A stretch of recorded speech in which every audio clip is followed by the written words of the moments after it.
mainstream media for a long time. But this journalist has been very vocal, particularly over the last 15 months, in ensuring that the truth arrives in our screens. He's been an absolute legend, really, in terms of what he has done, and I want to thank him for continually speaking out, continually exposing the truth about what is happening to the Palestinian people, despite, I have to say, being regularly attacked in a very horrific way.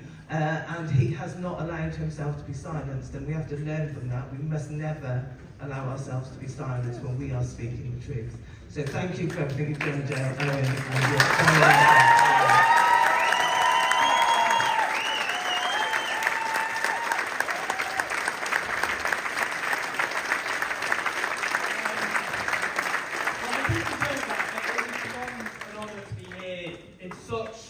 an inspirational movement, people who have struggled for literally decades against one of the great crimes of our age. And I just want to say, first of all, that I'm actually glad we're finally being invited to have a discussion about the threat of racist thugs on the streets of London, intimidating and threatening communities. Yes, let's talk more about the Metropolitan Police. This is a police force which was found by a government report to be institutionally racist, institutionally sexist, and institutionally homophobic. Being lectured on threats to community cohesion by the Metropolitan Police is like being lectured on the virtues of vegetarianism by Hannibal Lecter. That's what we're about. Now, what we're fighting for is more important than maybe we know. Western democracy has always had severe limits, rigged in favour of those with wealth and power, as it is.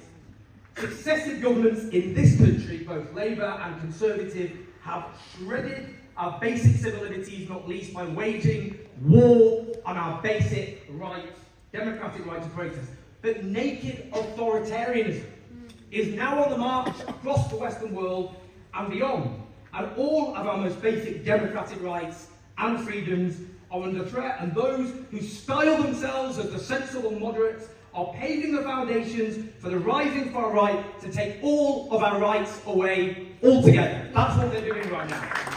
Our ancestors fought at such cost, at such sacrifice.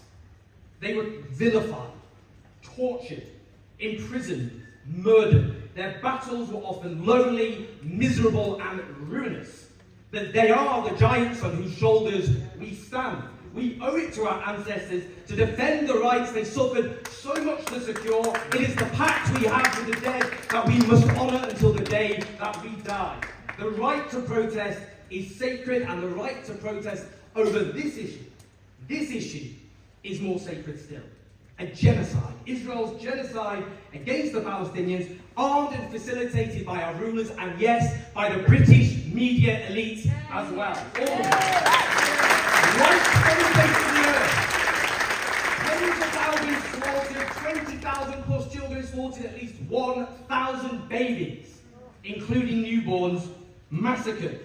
Hospitals obliterated, medics slaughtered, and people starved and deprived of the most basic needs of life, civilians kidnapped, torture, rape, all facilitated by our government, which still gives Israel, let's know, the crucial components for those F-35 jets to rain death and destruction on the people of Gaza. There are so many causes that are just and righteous, but what is more just and righteous than fighting to stop your own government facilitating genocide? That's what we're talking about.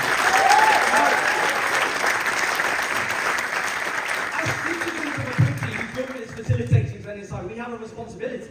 We have a responsibility. That's what this is about. It's uncomfortable to say, but it's true. This genocide is done partly in our name. And we have leverage, collective leverage, over our own government, and we owe it to the people of Gaza to use every bit of leverage we have to stop our government facilitating genocide. Now, friends, why the viciousness of the assault against the Palestinian solidarity movement? Why the disgraceful charging of Ben and Chris, with whom we stand in solidarity with until the end, as well as all the dozens of others unjustly arrested and charged last week? Why? Because public opinion is on our side. The polling shows consistently that a large majority believe Israel is committing war crimes, the obvious truth, that an arms embargo, a total arms embargo, must be instituted and that Benjamin Netanyahu must be arrested. Only by waging war on this movement can they stop Palestinians getting after it. Now friends, ever since this genocide began, the defenders of it have tried to turn the world upside down. If you are someone who defends a genocidal onslaught which has reduced an entire land to rubble, where starving cats and dogs feast on semi-incinerated corpses, you are a respectable moderate. If you are someone who opposes an onslaught which has raised hospitals to the ground, repeatedly, deliberately shot little children in the head and in the chest, wiped hundreds of entire bloodlines from the face of the earth, you're demonized as a hateful extremist. But friends, if we accept this, if we accept the world turned on its head, then the world will burn. I'll tell you why. No crime has been so confessed in as it happened. No crime so documented as it happened by its perpetrators, the IDF soldiers who gleefully post their war crimes on TikTok, and by its victims, who, as the Irish lawyer Ní Bréala told the International Court of Justice a year ago, are broadcasting their own destruction in real time in the desperate, so far vain hope that the world might do something. This is a crime defined by its depravity and its limitless violence against civilians. If we do not get accountability for this genocide, it is not just the Palestinian people we abandoned to destruction, a horror in its own right. We will normalise the most depraved violence at the very moment when the far right is on the march, when the world is ever more unstable, and the climate emergency threatens ever more turmoil. Those who armed Israel must go to jail. Yes.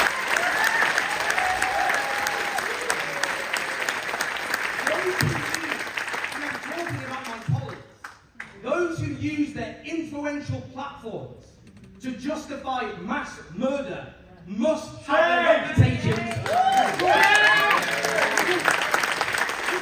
we do not do that, if we don't get accountability, we will normalise depravity beyond the imagination of most, and that is the road to ruin for all of us. So, we must not stop protesting until that happens.